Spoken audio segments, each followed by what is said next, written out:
من كان يريد العاجلة سعى سعيها وهو مؤمن فأولئك كان سعيهم. Oruç Allah'ın farz kılmış olduğu bir ibadettir. Tutan Allah'ın emrettiğini yerine getirir. Tutmayan Allah'ın emrettiğini yapmamış olur, günahkar olur. Zamana gençlerimiz büyüklerinden bir şey almışlarsa iyi. Babaları, anneleri onlara bir şeyler öğretebilmiş iyi.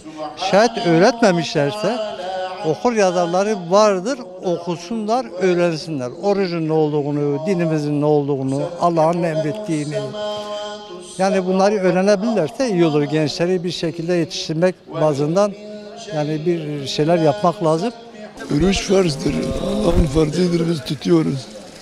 Allah içindir.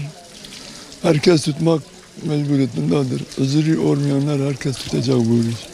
Zaman genç orucu tutarsa iyi olur. Genç daha güzel olur. Çünkü genç zamanıdır. Eğer özürlü olmasa, herhangi bir şey olmasa orucu tutarsa onun için çok güzel olur.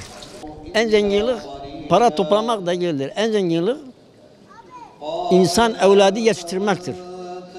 Bu da bu oruçtur vesaire bunlar hepsi ana babanın vazifesidir ve eğer yapsaydı zenginliktir.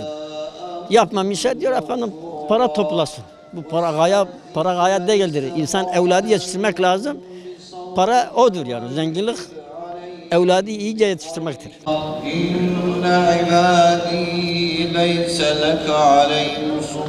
Oruç Rabbimizin bize emrettiği şeydir. Nasıl ki namazı bize farz kılmışsa orucu da aynı şekilde bize farz kılmıştır. Yani o farz kılınan şeyi yerine getirmemizdir. Peygamber Efendimiz diyor ya ahiretteyken hani insanlara sorulacak bir soru da hani gençliğini nerede geçirdin diye soracak. İşte bunun sorundan dolayı da bizler de hani gençliğimizi biz eğer ki Allah yolunda vermişsek biz de işte Allah yolunda vermişiz. Kur'an ve sünnete uymalarıdır. En başta Kur'an ve sünnete uymalarıdır. Gençlerimize baktığımız zaman bizim iman zayıflığımızdan dolayı bizim gençlerimiz kendilerini dine de daha çok dünyevi şeylere aldamışlar.